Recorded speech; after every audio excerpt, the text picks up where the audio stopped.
Welcome back to Just Chattin', and this is the series of videos we do on Thursday and Sunday evenings just for our own entertainment. So, this evening I thought we would take a look at the Gospel according to Omid Scobie. Yes, we've already got leaks from this new book of his that he contends is going to make the royal family ashamed. Like, really? Really?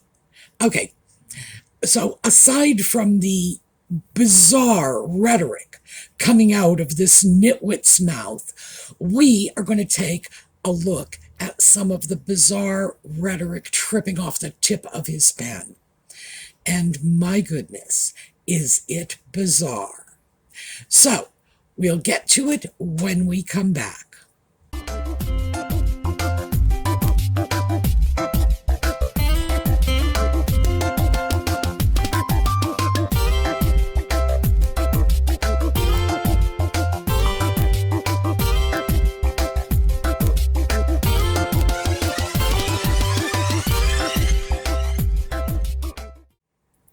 So I sort of sifted through and pulled out what I think are probably the 10 most interesting snippets to come out of this. And I'm going to start with the one that nobody seems to be looking at, which is Omid Scobie's claims that he was in no way assisted by Nutmeg and the sock puppet, had nothing to do with it, but he's in tight with their social circle. Sure, I got no trouble believing that. But also, he's in tight with the social circles of the real royals back in the UK. Yeah, sure. Does anybody actually believe for an instant that anyone in the royal family, other than Nutmeg and the sock puppet, and they don't count, anybody is actually going to talk to him after Finding Freedom came out? I mean, really, that is just so bizarre. It's like, oh, he's just networked right in there. Oh, really? Great. Pull my other leg because this one's getting way too long. This is just so absurd. And I can't imagine anyone taking this claim seriously, that somehow he's privy to all this inside information. Not about Nutmeg and the sock puppet. We all know they are just drip feeding him like he's an ICU patient. But the royal family? No. They are not talking to him. Their friends are not talking to him. Their courtiers are not talking to him. This guy has like zero credibility or standing of any sort. He's become labeled a royal reporter following Finding Freedom. And, well, or who knows? Actually, anybody can be a royal reporter if that's what they call themselves. So I've heard YouTubers described as royal reporters. So, yeah, maybe. But does he have anybody's confidence? No, of course not. Of course not. And the fact is, even though I do believe that Nutmeg and the sock puppet are feeding him information, it's like sprinkling around breadcrumbs for a hungry bird. Do I think he has their trust, their confidence? No. I think they're feeding him what they want to feed him. So for me, that was number one on the list. This boy is deluded. All right, the next batch, and I've got 3 of them together because they all fall into the same general category. Catherine hasn't spoken to Nutmeg in 4 years. Okay, it's Sunday. It's going to be Monday tomorrow. Do we need anyone else to come to us and state the obvious? Of course she hasn't. This is not news. This is not a blockbuster. This is just business as usual.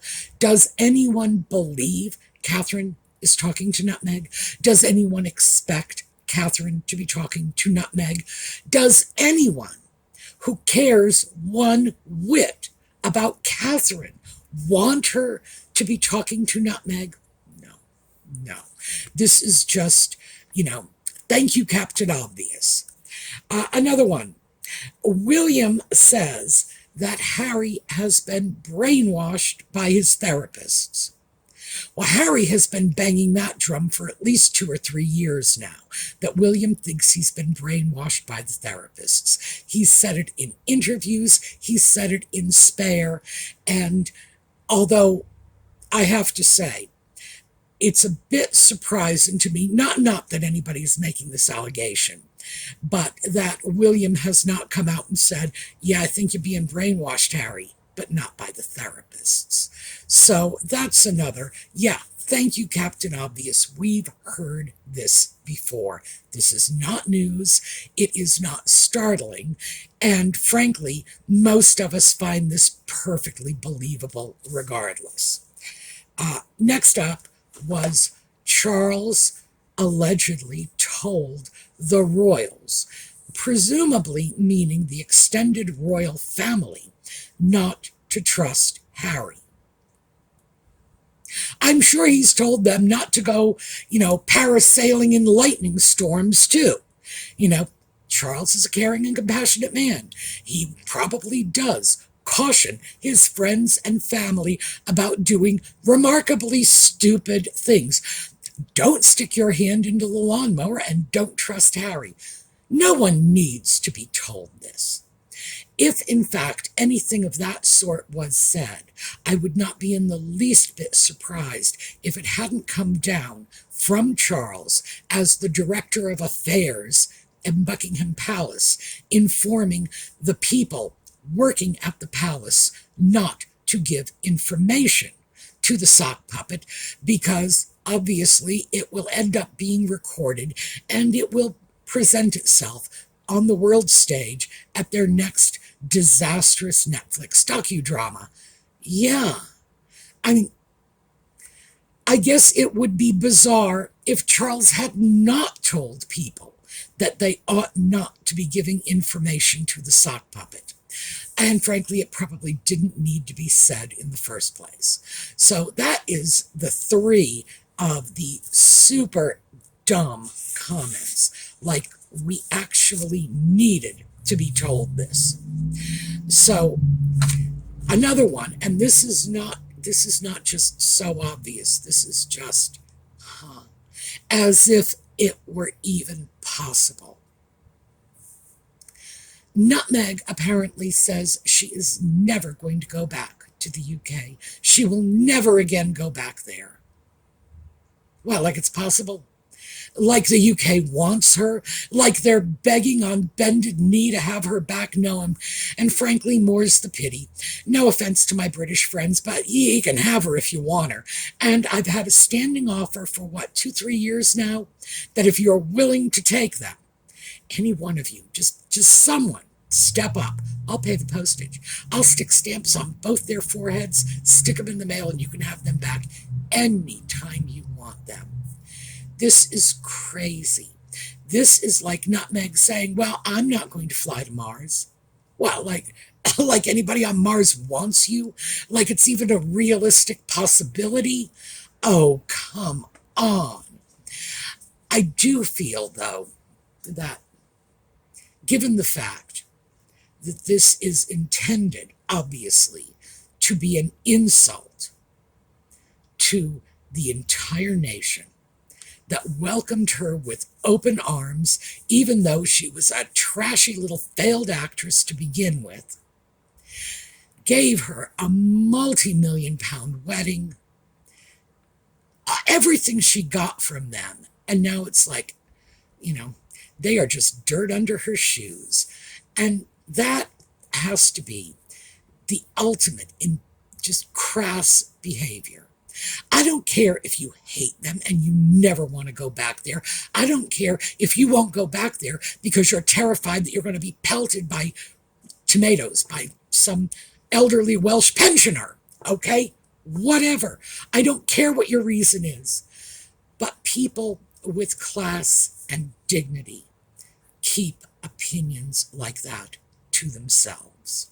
So, yeah, that was another good one. Is it news? No. And that one goes hand in hand with the sock puppet saying that he's open to forgetting about everything that's gone in the past, and he's no longer holding out for the apologies that were never forthcoming, or the acknowledgement of wrongdoing that the royal family never committed in the first place. But yeah, he'll forget about it and he'll move on. Really? That is just such out of touch thinking.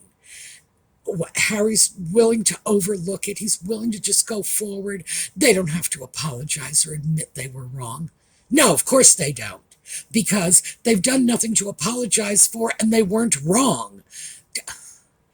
Somebody needs to really slap that sock puppet upside his head and maybe shake a little sense into it.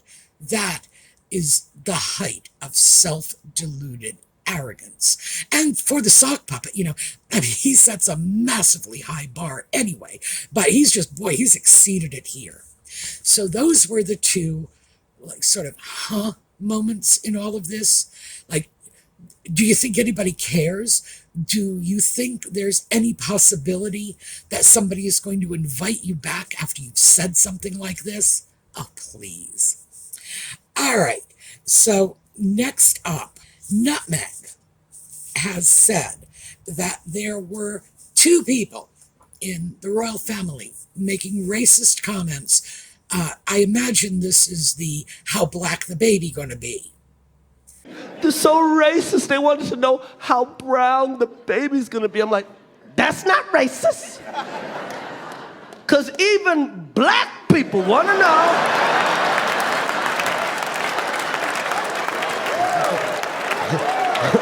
How brown the baby gonna be? Well, here's the thing. In the Oprah interview, she claimed it was multiple people. That they didn't say it to her, they said it to Harry. And then Harry said it was one conversation. So what is it? Is it multiple conversations, multiple people? Did they say it to Nutmeg? Did they say it to the sock puppet? Again, this is the ever-changing story. And if one of these stories is true, if even one, then that means 3 or 4 versions have to be false. And if they've already given us 3 or 4 false versions, why should we believe anything they say? So this is that. It's like this tired old chestnut that they drag out, polish off. It's like they're racist. No, wait, they're not racist. Remember when Harry was backing off? I never said you were racist. My wife never said you were racist. No, this is all the evil British tabloid media saying that the royal family's racist. We didn't say that. Really? And now it's coming out yet again. So, no, that's got zero credibility unless, and here's the one that I will give Nutmeg. If she was, in fact, talking about Princess Michael of Kent, yeah, okay, the woman's a racist. Everybody knows she's a racist. There's nothing you can do to disguise this. She wrote a freaking book on eugenics. Her father was a Nazi.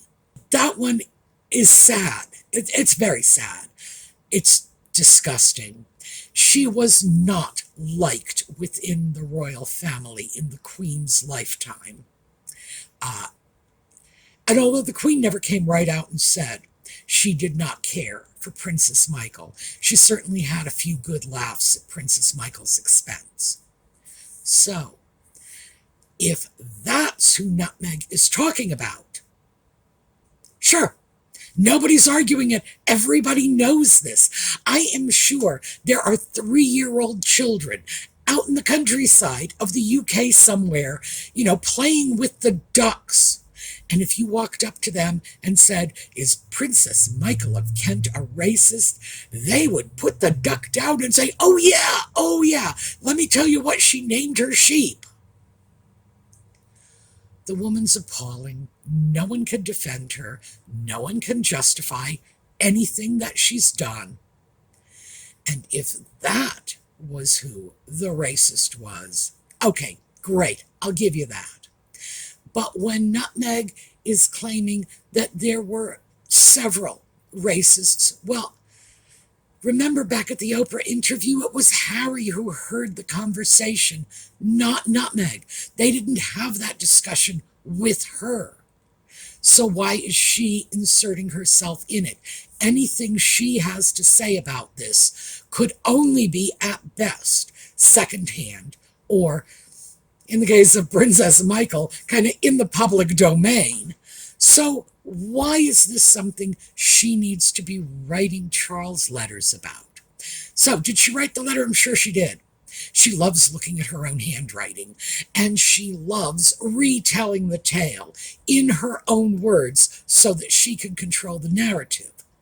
Apparently she didn't get a response, which I think speaks volumes. Charles probably felt it was simply not worth the time it would take to respond to.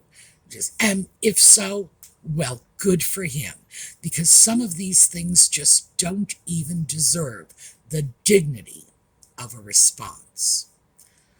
And so another one of these little blockbuster bits of news that are sheer and utter BS is that they kept the information of the Queen's death from the sock puppet.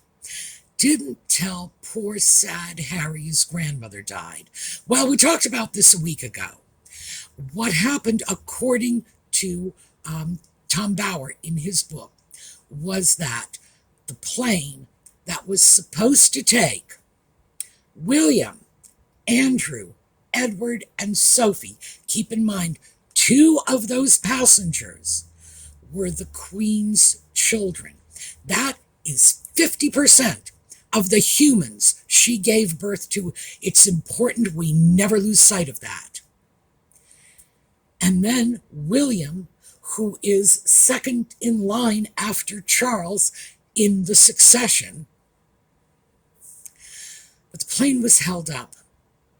And when I spoke about this a week ago, a lot of our UK viewers wrote in and said, yeah, we remember seeing that plane on the tarmac for like over an hour not taking off, and nobody understood why. Well, why is what Tom Bauer told us. Apparently, the sock puppet wanted Nutmeg to go with him, and Charles said no. They also asked Catherine to stay behind, and Catherine did it, in order to ease the blow that Nutmeg was not going to be invited. So good for Catherine. She took one for the team. Apparently Sophie wasn't about to, which shouldn't come as a surprise to anyone.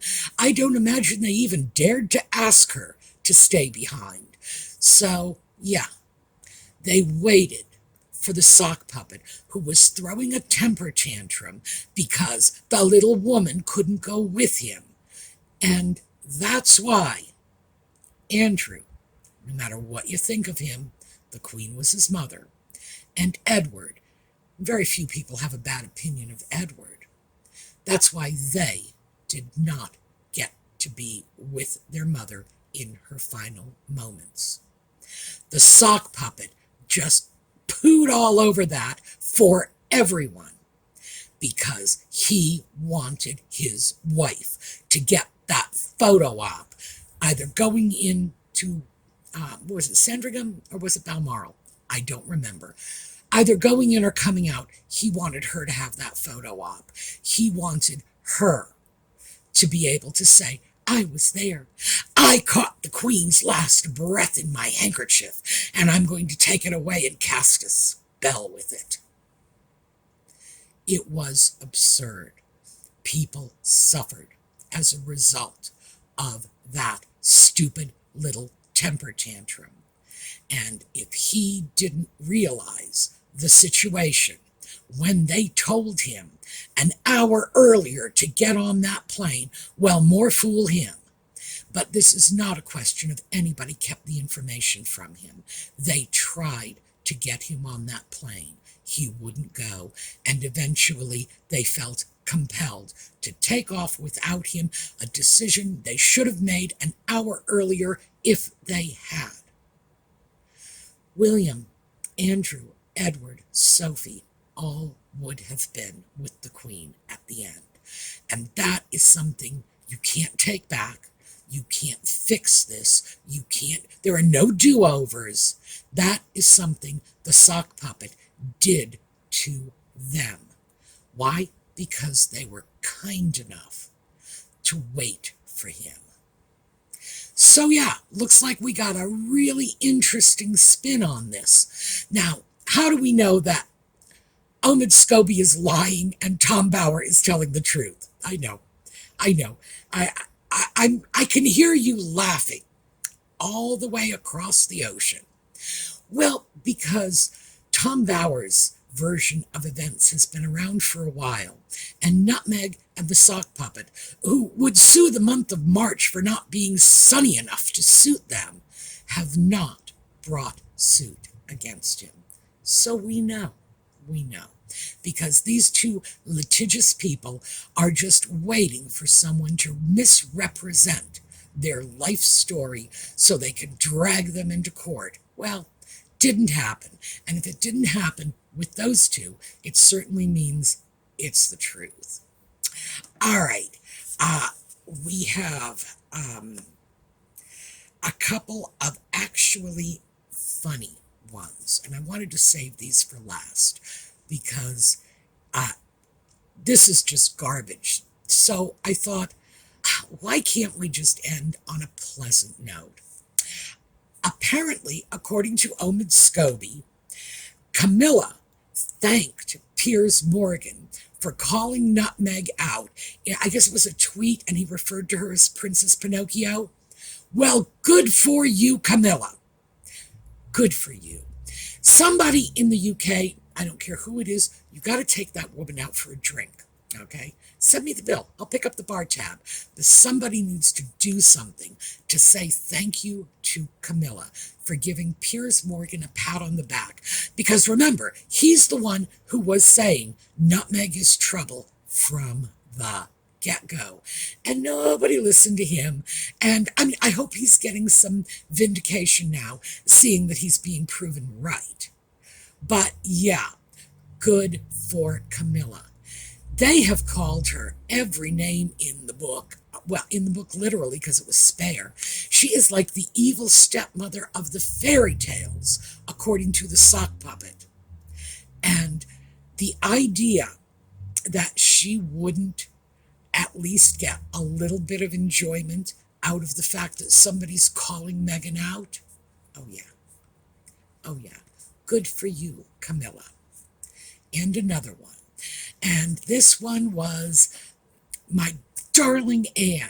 Apparently, she was the one who insisted that Nutmeg and the sock puppet be evicted from Frogmore. Again, somebody in the UK, you need to take that woman out for a drink and I'll pick up the bar tab. Good for Anne. Anne does not, she does not suffer fools lightly. And we know this. We've known this since she was a very, very young woman.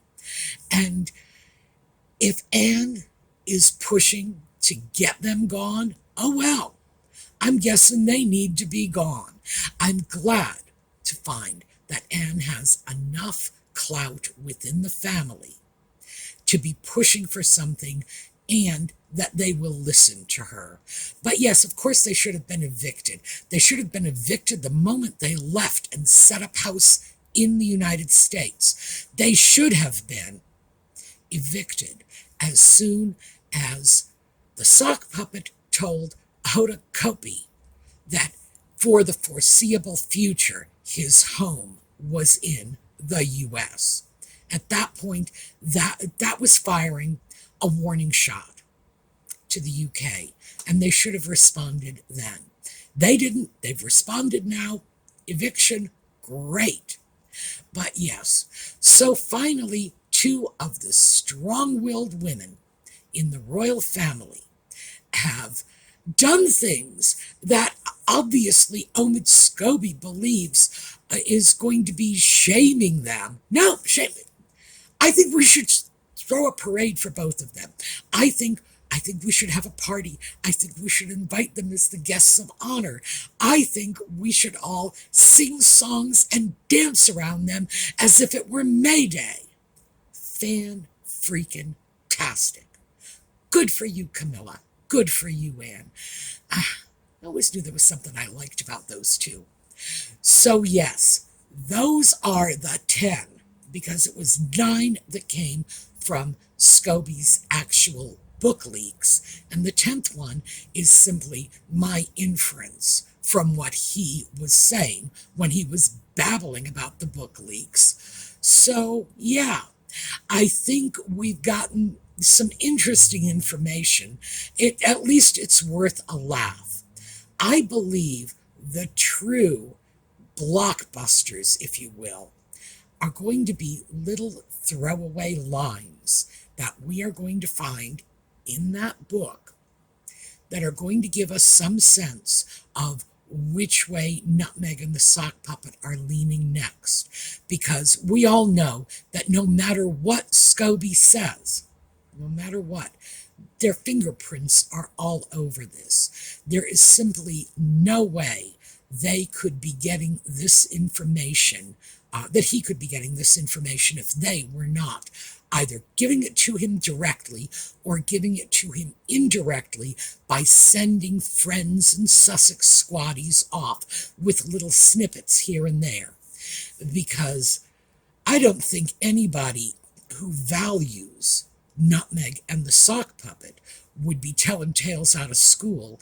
It's the same way I don't think any of William and Catherine's friends are feeding information, without William and Catherine's approval. So that's why I don't think they have anything to do with this book. But in fact, we can be pretty sure that Nutmeg and the Sock Puppet are all over this thing. So that's what I have for you today. When the book comes out, I am going to get a copy of it.